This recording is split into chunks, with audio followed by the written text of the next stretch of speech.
Hello and welcome to my easy to understand guide to this series of shelter print adverts. This video is going to be particularly useful for you if you're studying OCR A-level media studies. This is a set of three images that were released by Shelter as part of a print and online campaign. So I'm going to go through the adverts in terms of media language and representation. You will only ever get a question on these adverts on those two areas.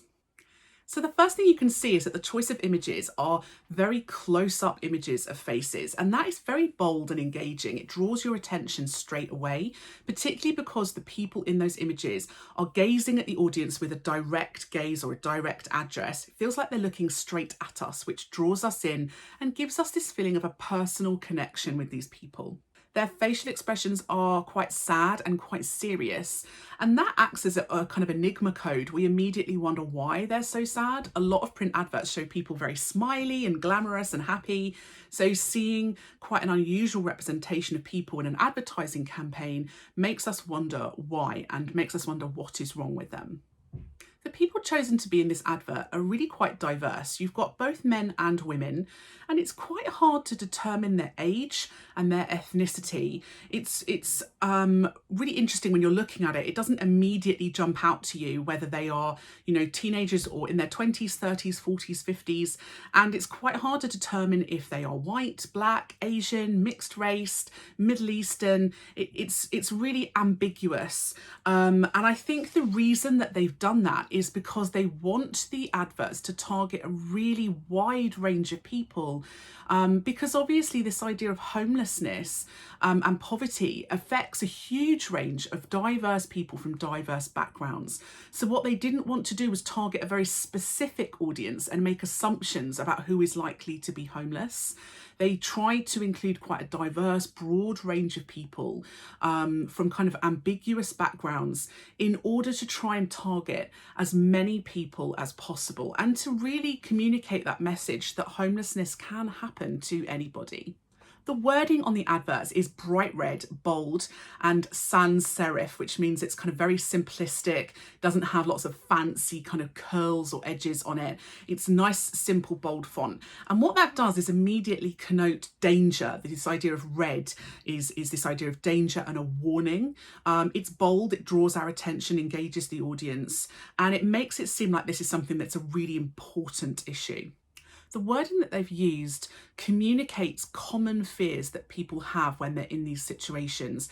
And it's a range of different ideas, people worrying about, your home and your job and things like that. They're common fears that people have when they're faced with problems to do with housing. So using these common fears within the wording is a way of targeting those audiences who may be going through similar situations. They use direct address within the media language as well, your home, your job, where you stand. So talking directly to the audience engages them even more. Some of the wording is really nice, short and simplistic. We can help.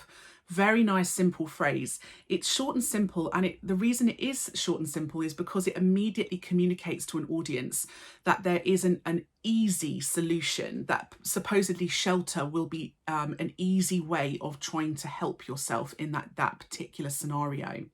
They say that they've helped thousands of people in similar situations, and that statistic or that use of numbering thousands of people, it really signifies and connotes to the audience that Shelter have been really successful in helping people in the past, that they are reliable and that they could help you too.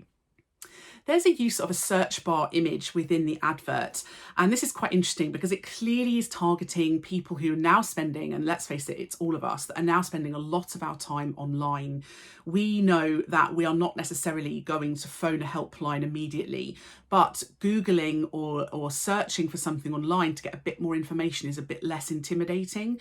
So showing the search bar option is a great way of targeting, particularly online online audiences, younger, and when I say younger, I don't mean like you guys younger, but younger as in like maybe under 45s, people who've grown up around technology and are more comfortable using online technology. It's also probably because a lot of people who face this issue are often quite ashamed of the situation that they're in through no fault of their own for the most part. They feel ashamed to admit to people that they're in this situation. So offering an online search, showing them how to search for information online might be quite attractive and engaging for audiences who would like to get information but who don't necessarily want to admit to somebody in person that they're having difficulties. It's also a really nice, simple way of showing audiences exactly how to find help. A lot of people within Britain maybe have English as a second language. And so, showing very simple ideas of how to search and what wording to search for is a really great way of communicating with them visually, even if perhaps they might not have understood more complex verbal or written language. The advert repeats the branding of the word shelter several times, and that makes it really memorable and creates this idea that Shelter itself is an important and reliable, trustworthy, recognisable company or organisation. Part of their logo actually looks like a little house with a roof, and that kind of symbolic imagery helps to reinforce this idea that they are somebody that can help you with housing difficulties. So that was my easy to understand guide to the Shelter adverts. Don't forget to hit subscribe on my channel for lots more information and videos that could help you with media studies. And if you've got any questions, you can leave a comment below and I'll do my best to answer.